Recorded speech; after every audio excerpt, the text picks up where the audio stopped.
వైసీపీకి భారీ శుభవార్త. ఇటీవల వరుసగా జగన్మోహన్ రెడ్డికి ఐరన్ రాడ్డు లాంటి బ్యాడ్ న్యూస్లు వస్తూ ఉంటే ఇప్పుడు ఇది మాత్రం ఎవరు ఊహించినటువంటి శుభవార్త అని చెప్పుకోవచ్చు. ఎందుకంటే వాళ్ళు ఎన్నాళ్ళు వేచిన ఉదయం అనే టైపులో ఇవాళ వాళ్ళు ఎన్నాళ్ళు వేచినటువంటి ఉదయం వచ్చేటువంటి పరిస్థితి వచ్చింది.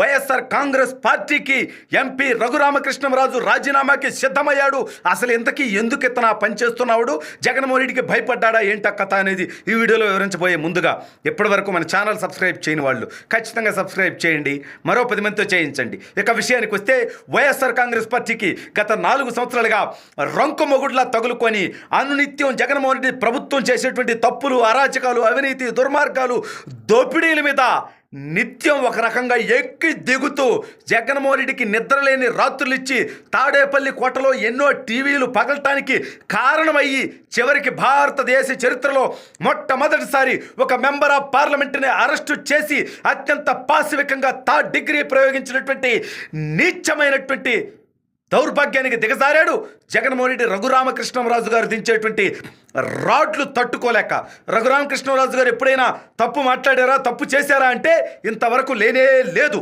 ఇచ్చినటువంటి హామీలు తొంగలో తొక్కి ఈ రాష్ట్రాన్ని సర్వనాశనం చేస్తూ, విధ్వంసం చేస్తూ, రాష్ట్ర భవిష్యత్తుని నిర్వీర్యం చేస్తూ ఇవాళ ఇచ్చిన ప్రతి హామీని తప్పుతుంటే దాన్ని నిలదీస్తే, దాన్ని ప్రశ్నిస్తే, నీ తప్పులు ఎత్తి చూపితే మొదటిగా రఘురామకృష్ణరాజు గారు చెప్పింది, నువ్వు చేస్తుంది తప్పు, ఇది మార్చుకో, ఈ పద్ధతి మార్చుకో, ఇది రాష్ట్రంలో విధ్వంసానికి కారణమవుతుందని చెప్పినందుకు ఆయన్ని అరెస్టు చేసి అత్యంత పాశవికంగా హింసించారు. సరే, రాబోయే రోజుల్లో దాంట్లో సూత్రధారులు, పాత్రధారులుగా ఉన్నటువంటి ప్రతి ఒక్కడి తొత్తర కూడా ఆయన ఖచ్చితంగా వ్యక్తిగతంగా తీరుస్తాడు.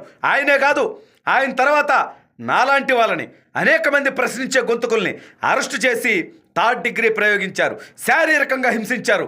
కొడకల్లారా ఒకటే గుర్తుపెట్టుకోండి, జగన్మోహన్ రెడ్డి అధికారం శాశ్వతం అనుకుంటున్నారా? జగన్మోహన్ రెడ్డి ఎల్లకాలం అధికారంలో ఉంటారనుకున్నారా? ఈ రాష్ట్రంలో ఉద్యోగాలు చేయాలి, మీకు కుటుంబాలు ఉన్నాయి.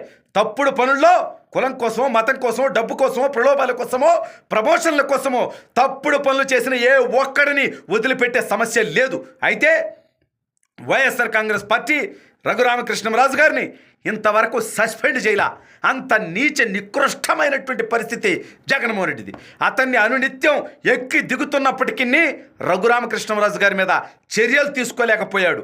ఎందుకంటే ఇగో అడ్డం వచ్చింది జగన్మోహన్ రెడ్డికి. అతన్ని ఏకంగా అతన్ని డిస్క్వాలిఫై చేపిస్తాను, అనర్హుడిని చేపిస్తానని ఒక యుద్ధం చేశాడు బొక్కలాగా. ప్రత్యేక విమానం వేపించి మరీ పంపించాడు. విజయసాయి రెడ్డిని, మిథున్ రెడ్డిని, సమ్ ఎక్స్వై రెడ్డిని అంతా వాళ్ళనేగా పంపేది బొక్క. అతను విలువ ఇచ్చేది వాళ్ళకేగా.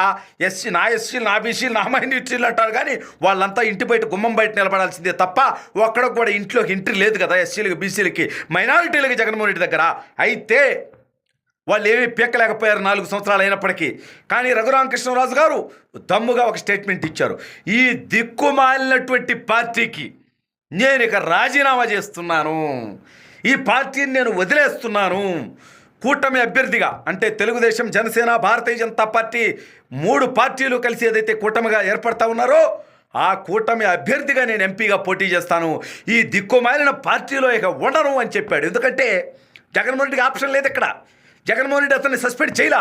ఆ దమ్ము లేకపోయింది, ఆ కెపాసిటీ లేకపోయింది, ఆ క్యాపబిలిటీ లేకపోయింది.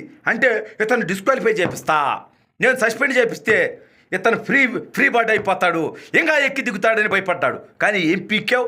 అనునిత్యం ఎక్కడా లైన్ తప్పలా రఘురామకృష్ణరాజు గారు. నువ్వు చేసినటువంటి తప్పుడు పనులను మాత్రమే ప్రశ్నించాడు, నీ అరాచకాన్ని మాత్రమే ఎదిరించాడు. ఏం తప్పు చేశాడని ఆంధ్ర రాష్ట్రంలో అడుగు పెట్టనివ్వను అన్నావు. కానీ కోర్టు ద్వారా అన్ని రకాలైనటువంటి అనుమతులు తీసుకొని ఆయన నరసాపురం పర్యటన చేసాడు. ఏం పెగ్గలిగావు నువ్వు? ఎన్నాళ్ళు ఆపగలుగుతావు నువ్వు? రేపు నీ బతుక్కు నువ్వు ఓడిపోయిన తర్వాత ఆంధ్రప్రదేశ్కి రాగలుగుతావా? అంటే ప్రజాస్వామ్యయుక్తంగా మా బోటోళ్ళు రాణిస్తారు. బట్ నువ్వు చేసినటువంటి తప్పుడు పనులకి ప్రజలు చిత్త కొడతారేమో, తరుముతారేమో, చీపుర్లతో కొడతారేమో, చెప్పులతో కొడతారేమో అనేటువంటి భయంతో, ఆందోళనతో ఆంధ్రప్రదేశ్ నువ్వు రాలేవు. ముఖ్యమంత్రిగా ఉండే పరదాలు కట్టుకొని పోయేటువంటి వాడివి నువ్వు మాట్లాడతావా? ఇనప కంచెలు వేసుకొని పోయేటటువంటి వాడివి నువ్వు మాట్లాడతావా? మరి నాయన హెలికాప్టర్లో పోవాలంటే కింద షెట్లు నరికించినటువంటి దౌర్భాగ్యమైనటువంటి విధ్వంసకారుడు నువ్వు గత 4 సంవత్సరాల 10 నెలలుగా ఆంధ్రప్రదేశ్ రాష్ట్రంలో చేసింది ఏంటంటే పరిపాలన కాదు, విధ్వంసం, అరాచకం. అయితే ఇప్పుడు ఈ తప్పుడు పార్టీలో ఇక నేను ఉండలేను అన్నారు రఘురామకృష్ణరాజు గారు. ఇన్నాళ్ళు నీలో మార్పు వస్తుందని, ఈ రాష్ట్రానికి ఎంతో కొంత మంచి చేద్దామని వైఎస్ఆర్ కాంగ్రెస్ పార్టీలోనే ఆయన కొనసాగారు. ఆయనకి ఇష్టమున్నా లేకపోయినప్పటికీ రాష్ట్ర ప్రయోజనాల రీత్యా ఇక నువ్వు మారవని తేలిన తర్వాత, పైగా నువ్వు ఓడిపోతున్నావని చెప్పి రాష్ట్ర ప్రజలందరికీ అర్థమైపోయిన తర్వాత, సరే అందులో అతని పాత్రమే మేజర్గా ఉందనుకో, అది వేరే విషయం. ఎందుకంటే నీ పార్టీలో ఉంటూనే నీ తప్పుల్ని ఎత్తి చూపినటువంటి మగాడు, మొనగాడు, దమ్మున్నోడు రఘురామకృష్ణరాజు గారు ఇప్పుడు ఎట్టకేలకి వైసీపీకి మంచి వినసొంపైన శుభవార్త చెప్పాడు. ఆ పార్టీకి రాజీనామా చేస్తున్నానన్నాడు.